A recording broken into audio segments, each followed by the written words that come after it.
ଲୁକ ଲିଖିତ ସୁସମାଚାର ଲୁକ ଅଧ୍ୟାୟ 22। ଯୀଶୁଙ୍କ ବିରୁଦ୍ଧରେ ଚକ୍ରାନ୍ତ। ନିସ୍ତାର ପର୍ବ ନାମକ ଖମିର ଶୂନ୍ୟ ରୋଟିର ପର୍ବ ନିକଟ ହୋଇ ଆସୁଥିଲା। ଆଉ ପ୍ରଧାନ ଯାଜକ ଓ ଶାସ୍ତ୍ରୀମାନେ କିପରି ଯୀଶୁଙ୍କୁ ବିନାଶ କରିପାରନ୍ତି ସେଥିର ଉପାୟ ଖୋଜୁଥିଲେ, କାରଣ ସେମାନେ ଲୋକମାନଙ୍କୁ ଭୟ କରୁଥିଲେ। ଯୀଶୁଙ୍କୁ ଧରାଇ ଦେବା ପାଇଁ ଜିହୁଦାର ସମ୍ମତି। ସେତେବେଳେ 12 ଜଣଙ୍କ ସଂଖ୍ୟା ମଧ୍ୟରେ ଥିବା ଇସ୍କାରିଓତୀୟ ନାମକ ଜିହୁଦାଠାରେ ଶୟତାନ ପ୍ରବେଶ କଲା। ଆଉ ଜିହୁଦା ଯାଇ କି ଉପାୟରେ ଯୀଶୁଙ୍କୁ ପ୍ରଧାନ ଯାଜକ ଓ ସେନାପତିମାନଙ୍କ ହାତରେ ଧରାଇ ଦେବ ତାହା ସେମାନଙ୍କ ସହିତ କଥାବାର୍ତ୍ତା କଲା। ସେଥିରେ ସେମାନେ ଆନନ୍ଦିତ ହେଲେ ଓ ତାହାକୁ ଟଙ୍କା ଦେବା ପାଇଁ ଚୁକ୍ତି କଲେ। ଆଉ ଜିହୁଦା ଏକମତ ହୋଇ ଲୋକମାନଙ୍କ ଅନୁପସ୍ଥିତିରେ ଯୀଶୁଙ୍କୁ ସେମାନଙ୍କ ହାତରେ ଧରାଇ ଦେବା ନିମନ୍ତେ ସୁଯୋଗ ଖୋଜିବାକୁ ଲାଗିଲା। ଶିଷ୍ୟଙ୍କ ସହ ଭୋଜ ପାଳନ ପରେ ଯେଉଁଦିନ ନିସ୍ତାର ପର୍ବର ମେଷ ଶାବକ ବଳିଦାନ କରିବାକୁ ହୁଏ, ଖମିର ଶୂନ୍ୟ ରୁଟି ପର୍ବର ସେହି ଦିନ ଉପସ୍ଥିତ ହେଲା।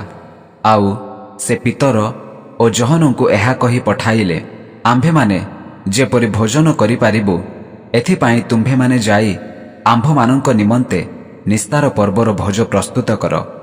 ସେଥିରେ ସେମାନେ ତାହାଙ୍କୁ ପଚାରିଲେ, ଆମ୍ଭେମାନେ କେଉଁ ସ୍ଥାନରେ ପ୍ରସ୍ତୁତ କରିବୁ ବୋଲି ଆପଣ ଇଚ୍ଛା କରନ୍ତି?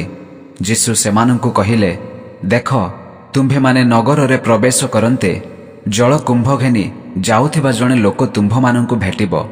ସେ ଯେଉଁ ଗୃହରେ ପ୍ରବେଶ କରିବ, ତାହାର ପଛେ ପଛେ ଯାଇ ଗୃହର କର୍ତ୍ତାଙ୍କୁ କହିବ, ଗୁରୁ ଆପଣଙ୍କୁ ପଚାରୁଅଛନ୍ତି, ମୁଁ ମୋହର ଶିଷ୍ୟମାନଙ୍କ ସହିତ ଯେଉଁଠାରେ ନିସ୍ତାର ପର୍ବର ଭୋଜ ପାଳନ କରିବି, ସେହି ଅତିଥିଶାଳା କାହିଁ?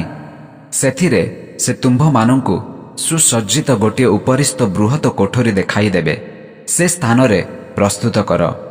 ଆଉ ସେହି 2 ଜଣ ଶିଷ୍ୟ ଯାଇ ଯୀଶୁ ସେମାନଙ୍କୁ ଯେପରି କହିଥିଲେ ସେହିପରି ଦେଖି ନିସ୍ତାର ପର୍ବର ଭୋଜ ପ୍ରସ୍ତୁତ କଲେ। ପ୍ରଭୁ ଭୋଜ ବିଧି ସ୍ଥାପନ।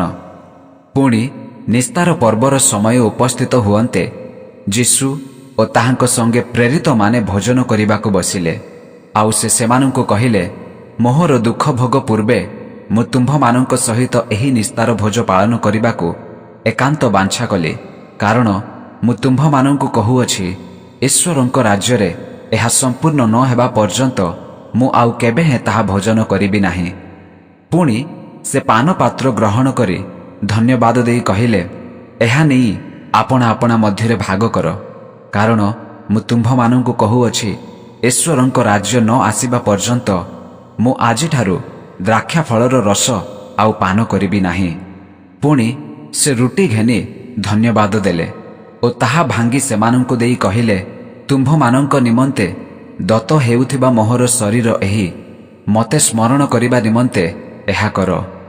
ଭୋଜନ ଉତ୍ତାରେ ସେହିପରି ସେ ପାନପାତ୍ର ଘେନି କହିଲେ, ଏହି ପାନପାତ୍ର ତୁମ୍ଭମାନଙ୍କ ନିମନ୍ତେ ପାତିତ ହେଉଥିବା ମୋହର ରକ୍ତରେ ସ୍ଥାପିତ ନୂତନ ନିୟମ। କିନ୍ତୁ ଦେଖ, ଯେ ମୋତେ ଶତ୍ରୁ ହସ୍ତରେ ସମର୍ପଣ କରୁଅଛି, ତାହାର ହସ୍ତ ମୋ ସହିତ ମେଜ ଉପରେ ଅଛି।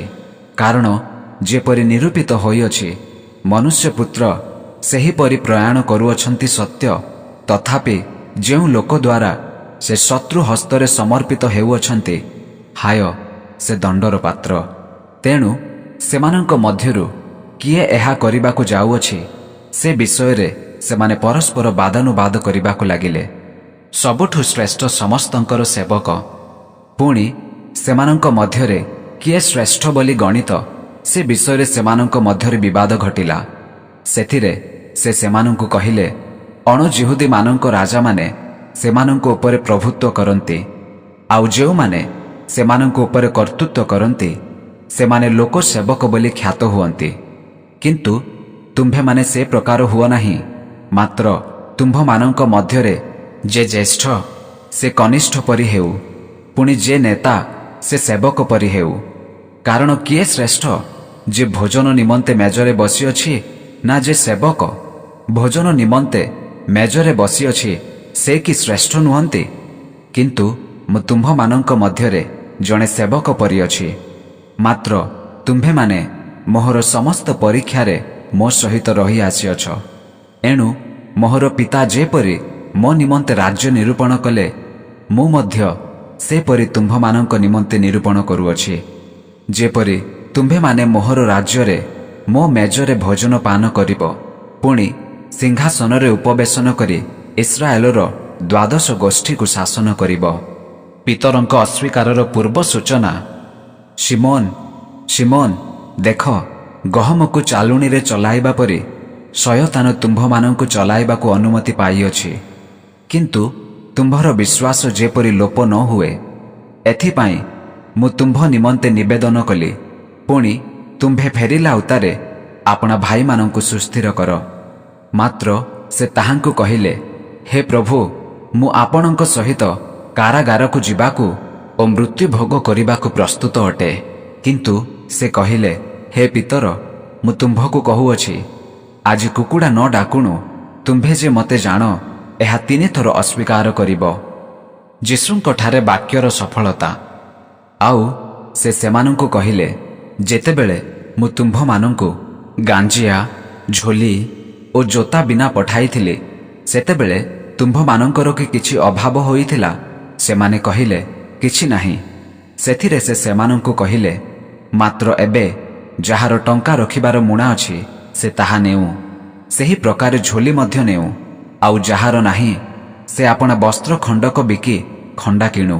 କାରଣ ମୁଁ ତୁମ୍ଭମାନଙ୍କୁ କହୁଅଛି, ଯେପରି ଶାସ୍ତ୍ରରେ ଲେଖା ଅଛି, ତାହା ମୋଠାରେ ସିଦ୍ଧ ହେବା ଆବଶ୍ୟକ। ସେ ଅଧାର୍ମିକମାନଙ୍କ ସହିତ ଗଣିତ ହେଲେ, ଯେଣୁ ମୋ ସମ୍ବନ୍ଧୀୟ କଥା ସିଦ୍ଧ ହେଉଅଛି। ସେଥିରେ ସେମାନେ କହିଲେ, ପ୍ରଭୁ ଦେଖନ୍ତୁ, ଏଠାରେ 2ଟା ଖଣ୍ଡା ଅଛି। ପୁଣି ସେ ସେମାନଙ୍କୁ କହିଲେ, ଯଥେଷ୍ଟ। ଜିତ ପର୍ବତରେ ଯୀଶୁଙ୍କ ପ୍ରାର୍ଥନା। ସେ ବାହାରି ଆପଣା ଧାରାନୁସାରେ ଜିତ ପର୍ବତକୁ ଗଲେ, ଆଉ ଶିଷ୍ୟମାନେ ମଧ୍ୟ ତାହାଙ୍କ ପଛେ ପଛେ ଗଲେ। ସେହି ସ୍ଥାନରେ ଉପସ୍ଥିତ ହୋଇ ସେ ସେମାନଙ୍କୁ କହିଲେ, ପରୀକ୍ଷାରେ ଯେପରି ନ ପଡ଼, ଏଥିପାଇଁ ପ୍ରାର୍ଥନା କର। ଆଉ ସେ ସେମାନଙ୍କଠାରୁ ପ୍ରାୟ 100 ହାତ ଦୂରକୁ ଯାଇ ଆଣ୍ଠୁପାତି ଏହି ପ୍ରାର୍ଥନା କରିବାକୁ ଲାଗିଲେ, ହେ ପିତା, ଯଦି ତୁମ୍ଭର ଇଚ୍ଛା ଥାଏ, ତେବେ ଏହି ପାନପାତ୍ର ମୋଠାରୁ ଦୂର କର। ତଥାପି ମୋହର ଇଚ୍ଛା ନୁହେଁ, ମାତ୍ର ତୁମ୍ଭର ଇଚ୍ଛା ସଫଳ ହେଉ। ଆଉ ସ୍ୱର୍ଗରୁ ଜଣେ ଦୂତ ଦର୍ଶନ ଦେଇ ତାହାଙ୍କୁ ଶକ୍ତି ପ୍ରଦାନ କଲେ। ପୁଣି ସେ ମର୍ମାନ୍ତିକ ଦୁଃଖରେ ମଗ୍ନ ହୋଇ ଆହୁରି ଏକାଗ୍ର ଭାବେ ପ୍ରାର୍ଥନା କରିବାକୁ ଲାଗିଲେ ଓ ତାହାଙ୍କ ଝାଳ ଘନ ରକ୍ତ ଟୋପା ପରି ଭୂମିରେ ପଡ଼ିଲା। ଆଉ ସେ ପ୍ରାର୍ଥନାରୁ ଉଠି ଶିଷ୍ୟମାନଙ୍କ ନିକଟକୁ ଆସି ସେମାନଙ୍କୁ ଦୁଃଖ ହେତୁ ନିଦ୍ରିତ ଦେଖିଲେ। ପୁଣି ସେ ସେମାନଙ୍କୁ କହିଲେ, କାହିଁକି ଶୋଉଅଛ? ପରୀକ୍ଷାରେ ଯେପରି ନ ପଡ଼, ଏଥିପାଇଁ ଉଠି ପ୍ରାର୍ଥନା କର। ଯୀଶୁ ଶତ୍ରୁ ହସ୍ତରେ ସମର୍ପିତ। ସେ କଥା କହୁଥିବା ସମୟରେ ଦେଖ, ଲୋକସମୂହ ଆସି ଉପସ୍ଥିତ ହେଲେ। ଆଉ 12ଙ୍କ ମଧ୍ୟରୁ ଜିହୁଦା ନାମକ ଜଣେ ସେମାନଙ୍କ ଆଗେ ଆଗେ ଆସି ଯୀଶୁଙ୍କୁ ଚୁମ୍ବନ କରିବାକୁ ତାହାଙ୍କ ପାଖକୁ ଗଲା। କିନ୍ତୁ ଯୀଶୁ ତାହାକୁ କହିଲେ, ହେ ଜିହୁଦା, ଚୁମ୍ବନ ଦ୍ୱାରା କି ମନୁଷ୍ୟପୁତ୍ରଙ୍କୁ ଶତ୍ରୁ ହସ୍ତରେ ସମର୍ପଣ କରୁଅଛ? ଏଥିରେ କ'ଣ?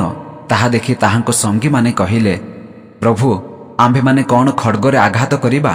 ଆଉ ସେମାନଙ୍କ ମଧ୍ୟରୁ ଜଣେ ମହାଯାଜକଙ୍କ ଦାସକୁ ଖଣ୍ଡାରେ ଆଘାତ କରି ତାହାର ଡାହାଣ କାନ କାଟି ପକାଇଲେ। କିନ୍ତୁ ଯୀଶୁ ଉତ୍ତର ଦେଲେ, ଏତିକି ସହିଥାଅ। ପୁଣି ସେ ତାହାର କାନ ଛୁଇଁ ତାହାକୁ ସୁସ୍ଥ କଲେ। ଆଉ ଯୀଶୁ ତାହାଙ୍କ ବିରୁଦ୍ଧରେ ଆସିଥିବା ପ୍ରଧାନ ଯାଜକ, ମନ୍ଦିରର ସେନାପତି ଓ ପ୍ରାଚୀନମାନଙ୍କୁ କହିଲେ, ଡକାୟତ ବିରୁଦ୍ଧରେ ବାହାରିବା ପରି ଖଣ୍ଡା ଓ ଠେଙ୍ଗା ଘେନି ତୁମ୍ଭେମାନେ କ'ଣ ବାହାରି ଆସିଲ? ମୁଁ ପ୍ରତିଦିନ ତୁମ୍ଭମାନଙ୍କ ସହିତ ମନ୍ଦିରରେ ଥିବା ସମୟରେ ତୁମ୍ଭେମାନେ ମୋ ବିରୁଦ୍ଧରେ ହାତ ବଢ଼ାଇଲ ନାହିଁ। କିନ୍ତୁ ଏହା ତୁମ୍ଭମାନଙ୍କର ସମୟ ଓ ଅନ୍ଧକାରର କର୍ତ୍ତାପଣ। ପିତରଙ୍କ ଯୀଶୁଙ୍କୁ ଅସ୍ୱୀକାର।